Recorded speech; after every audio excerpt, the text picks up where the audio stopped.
Praise God! Good morning po muli. Ngayon ay February 7 at ang ating declaration Word of God ay matatagpuan sa Psalm 27:1. Ayan po, basahin po natin.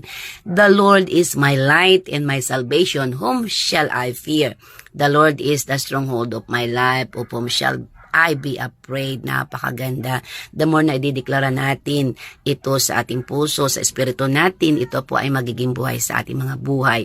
Bakit po ideklara natin na ang Diyos ang ating ilaw? So si Jesus Christ po yung liwanag, at nung tinanggap natin siya, binibigyan tayo ng liwanag at nakakapamuhay tayo sa kaliwanagan dahil sa salita ng Diyos ay gabay natin sa dapat nating lakaran.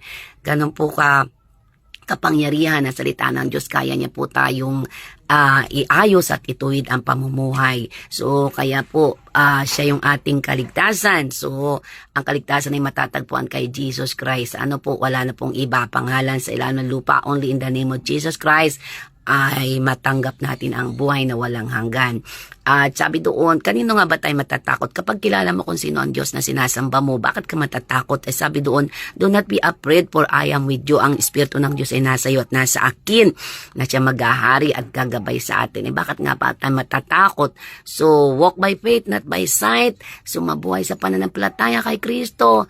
At hindi siya nakikita, kasi kapag sa nakikita matatakot ka, kaya talaga panghawakan natin yung pananampalataya. Doon tayo manalig, maniwala sa sinasabi ng Panginoon.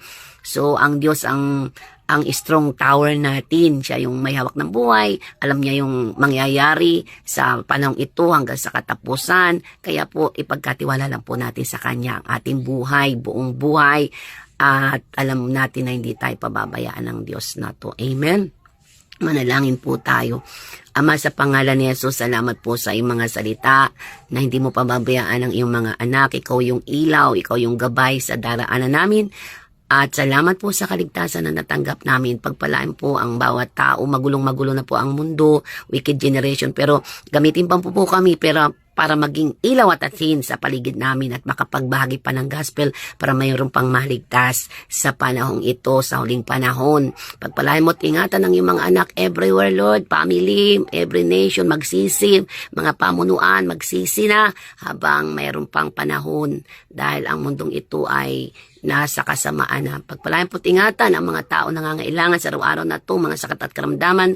We pray, Panginoon, yung bagyo ay hindi manampatala si Basyang in Jesus' name. At yung mga tao, pakaingatan mo nga po ang mga anak mo. At yung wala pang Kristo, now is the day of salvation. Repent, for the kingdom of God is at hand. Malapit, palapit ng palapit. Kaya po, maraming salamat po, Ama. Ang kapangyarihan mo at kabutihan mo ay maranasan ang kapayapaan sa aming puso sa kabila ng kaguluhan. The Prince of Peace ay manatili sa amin at gabayan kami. Thank you, Father. Ito ang dalangin namin, pasasalamat. We declare your goodness will follow us all the days of our life, and we will dwell in the house of the Lord forever. Thank you, Father. In Jesus' name we pray. Amen. Glory to God po, mga kapatid. Purihin ang